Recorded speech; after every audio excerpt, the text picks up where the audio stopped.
All right, what's going on, you guys? Nick here with Nick Strength and Power. I've got a couple of interesting stories for you guys today. The first story that I've got for you guys today, this latest posing video from GoodVito, Vitaly Ugonikov, the Russian bodybuilding prodigy. He earned his pro card just last year and will be making his pro debut in the IFBB in Brazil in September, just a few short months away now. And if we set aside the controversy with GoodVito recently, and we look just from a bodybuilding standpoint at this update, he's extremely impressive. There's no denying that this guy is a talented, genetic freak of a bodybuilder. And I don't know how anybody could watch this update and not anticipate his pro debut being an exciting one. So in the caption, he does specify that he's exactly 14 weeks out in this posing video. He doesn't specify his weight here, but I would say probably mid-260s. He's around the same height as Nick Walker, so when we see him on stage, you can expect that kind of a frame.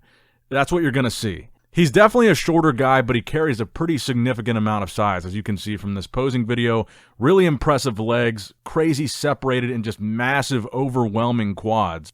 I thought his waist looked a little bit thick in that side transition pose, but again, this is 14 weeks out, so he's got a lot of slimming down to do and a lot of water to still lose before we get to see him on stage.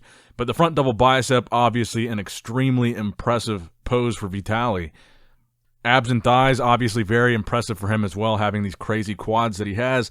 To me, in almost all the shots, his midsection looks a little bit thicker than we're used to seeing it, but again, you got to have the caveat there of he's still 14 weeks out. But he definitely looks like he's put on size to me, and I'm definitely looking forward to his pro debut. This is a guy that I really do believe can do some immediate damage. If he wins this show in September, I think he can go into the Olympia in November, and I could see him realistically knocking on the door of at least the top 10. But only time will tell, and that's kind of a stretch because we haven't even seen him on stage as a pro yet, but we'll see. But to me, this guy has all the makings of a top bodybuilder, one of the top bodybuilders in the world. And having just turned pro, he's got all the potential in the world. Now, next up in the news, in a recent episode of the Menace podcast with Dennis James, Big Ramy gave us a clear and definitive answer to all the speculation as to whether or not we're going to see him at the 2023 Olympia, and the answer appears to be yes. So in recent weeks, we've seen a lot of talk about people saying Ramy should take some time off, with even head judge of the Olympia, Steve Weinberger, essentially saying he told Big Ramy he thinks he should take some time off and not do the 2023 Mr. Olympia. And you don't really get much bigger than Steve Weinberger in terms of giving a bodybuilder advice, and that was kind of his thoughts, is maybe he should shut it down until the 2024 Mr. Olympia. And then after that statement, Ramy kind of went on record with Bob Ciccarello, where Bob directly asked him, will it be 2023 or 2024? And Ramy didn't give a direct answer, but here he does. So he says, this was the direct quote from the interview. He says, yeah, you come from that place, but okay, Dennis knows me the best because he's close to me. You know how much I respect Steve. First show, him in New York. He's referring to the New York Pro that he did for his pro debut, and he's always been nice to me. But the problem, it's important to give people support to compete. So he's saying he feels like people should be more enthusiastic and supportive of him competing. And he says, I feel bad when someone tells me you have to stop. The only thing you can tell someone competing is, yeah, you can do it. And he says, maybe a break is the best thing for me, but I'm still finding in my head to compete, not today, not tomorrow, but I can't wait a year. Then Ramy goes on to discuss the 2023 Mr. Olympia, and he says he doesn't care if he's Mr. Olympia or 20th place. He needs to come in better, and that's his message. So his only goal for the 2023 Olympia seems to be just to come in improved. And he also said in that interview during that podcast that for the Arnold Classic, he was actually 307 pounds. And at the Olympia 2022, he was 282 pounds. So he was nearly 25 pounds heavier at the Arnold, and I thought he looked better there than he looked at the Olympia.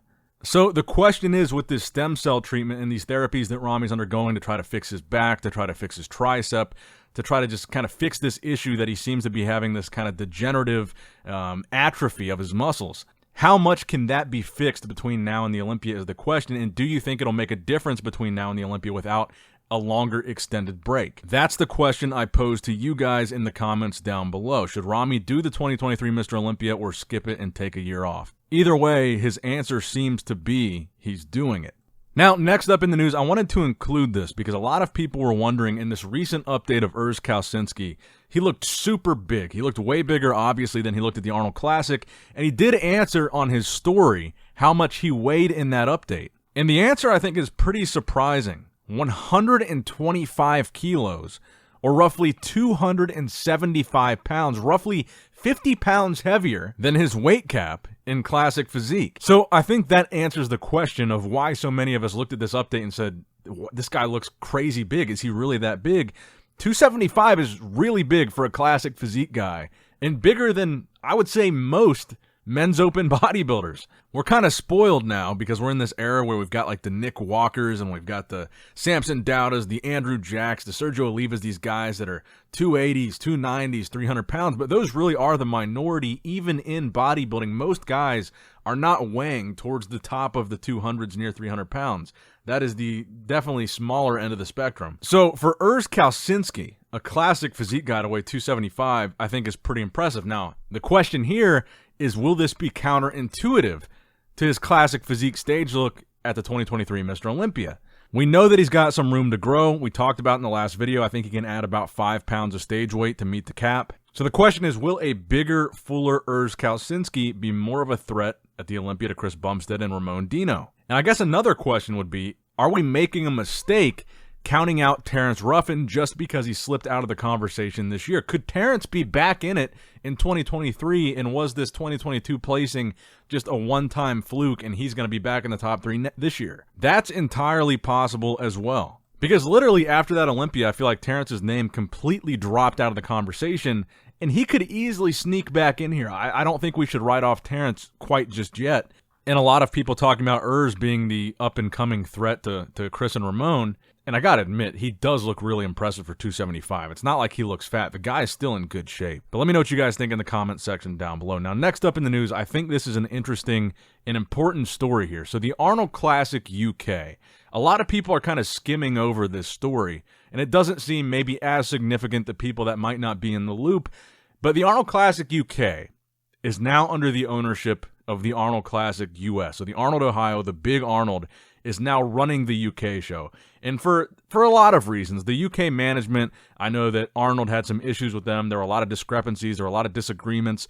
And they ended up basically terminating that team, pun intended. So now it's the Arnold US crew that's running the UK show. But not only that, and I think a lot of people missed this detail, is the fact that they moved the UK show from the fall to now it's going to be just 2 weeks after the Arnold Classic Ohio, which I think is pretty significant. Now, I don't think the prize money has been officially announced for the UK show, but what I had heard is that it's going to be 6 figures just for first place in men's open bodybuilding. And then I'm sure a pretty significant amount for the other placings as well, just like the Arnold Classic Ohio has. So if that's true, you've got 2 of the 3 biggest shows in bodybuilding being the Arnold Classic Ohio and the Arnold Classic UK, with the Olympia being number 1, the Arnold Ohio being number 2, and the UK being number 3. Now, if you look at the prize money, they bumped up the Arnold prize money this year to $300,000, a $100,000 increase in prize money. If the UK prize money, let's say it's just $100,000 flat, those 2 shows are the same prize money for the first place winner as the Olympia, $300,000 plus $100,000, and they're within 2 weeks of each other. And then within those 2 weeks, you've got 10 opportunities to place in the top 5 at either the UK or the US show and get a pretty decent paycheck just to be top 5. So the question that I pose to you guys, and I think the question that's going to become a conversation, is can the Arnold surpass the Olympia as the bigger show or the bigger brand or the bigger promotion in bodybuilding? You see what's happening with Arnold right now. The documentary on Netflix, the FUBAR series, he's one of the most respected and talked about people in the world.